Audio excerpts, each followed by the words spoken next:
ಸ್ನೇಹಿತರೆ, ಮೊನ್ನೆ ಏನು ಒಂದು 2 ದಿನದ ಮುಂಚೆ ಒಂದು ವಿಡಿಯೋ ಹಾಕಿದ್ದೆ. ಅಂಡರ್ಗ್ರೌಂಡಲ್ಲಿ ಒನ್ ವೇಲ್ ಓಡಾಡ್ತಾವ್ರೆ, ಯಾರಿಗಾನ ಏನಾದರೂ ಹೆಚ್ಚು ಕಡಿಮೆ ಆದರೆ ಯಾರು ನೋಡ್ತಾರೆ ಅಂತ.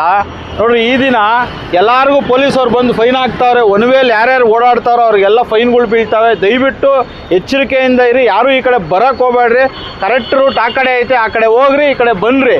ಈ ಕಡೆ ಹೋಗ್ರಿ, ಆ ಕಡೆ ಹೋಗ್ರಿ. ಇಲ್ಲಾಂದರೆ ನೀವೇನು ನೋಡ್ತಾ ಇದ್ದೀರಾ, ಒನ್ ವೇ ಬರೋರಿಗೆಲ್ಲ ಫೈನ್ ಹಾಕ್ತಾವ್ರೆ. ಸರಿಯಾಗಿ ಬೀಳ್ತೈತೆ ಫೈನು, ಹೇಳ್ತಾ ಇದ್ದೀನಿ. ನೆಮ್ಮದಿಯಾಗಿ ಆ ಕಡೆ ಹೋಗ್ರಿ, ನಿಮ್ಮ ಪ್ರಾಣಗಳು ನೀವು ಉಳಿಸ್ಕೊಳ್ರಿ. ಹಂಗೆ ಎತ್ಕೊಂಬೋಣ.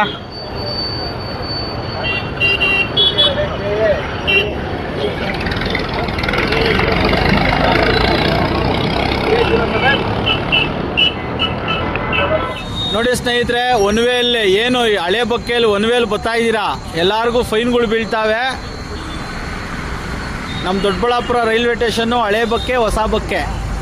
ದಯವಿಟ್ಟು ದೊಡ್ಡಬಳ್ಳಾಪುರದ ಕಡೆಯಿಂದ ಬರೋರು ಆ ಹೊಸ ಬಕ್ಕೆಯಲ್ಲಿ ಹೋಗ್ಬೇಕು, ಹಳೆ ಬಕ್ಕೆಯಲ್ಲಿ ಯಾರೂ ಬರಬಾರ್ದು ಅಂತ ಕೇಳ್ಕೊತಾ ಇದ್ದೀನಿ. ನೋಡಿರಿ, ಹಿಂಗೆ ಫೈನ್ ಹರಿತಾರೆ, ಹಿಂಗೆ ಕೊಡ್ತಾ ಇರ್ತಾರೆ ಪೊಲೀಸವರು.